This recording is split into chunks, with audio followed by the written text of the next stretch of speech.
તો હેલો મિત્રો, કેમ છો બધા? મજામાં? તો આપણે સવારમાં ઊભા થઈને કરી લીધા સૂરજનારાયણના દર્શન કરીને આપણે કરી લીધું બ્રશ કરીને આપણે થઈ ગયા રેડી.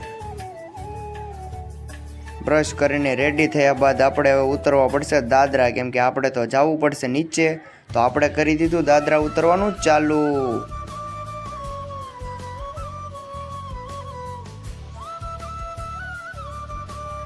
દાદરા ઉતરીને આપણે આવી ગયા ફાઇનલી નીચે માર્કેટમાં. દૂધ લેવા માટે થઈ ગયા છે તૈયાર, કેમ કે આપણને મોકલ્યા છે મમ્મીએ દૂધ લેવા માટે. તો ચલો ગાઈઝ, તો રસ્તામાં આપણે કરી લીધા થોડાક સીન સપાટા અને ફાઇનલી ગાઈઝ આપણે પૂગી ગયા છીએ ડેરીએ અને લઈ લીધું છે આપણે દૂધ લઈને આપણે આવવાનું છે માર્કેટમાં, કેમ કે પાછું લેવું પડશે.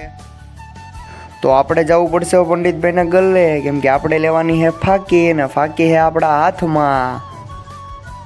તો ફાઇનલી ગાઈઝ આપણે આવી ગયા છીએ ઉપર. ને જો તમને આ બ્લોગ સારો લાગ્યો હોય તો વિડીયોને લાઇક કરજો ને મોર મિની બ્લોગ માટે સબસ્ક્રાઇબ કરજો. ત્યાં સુધી બધાને જય માતાજી.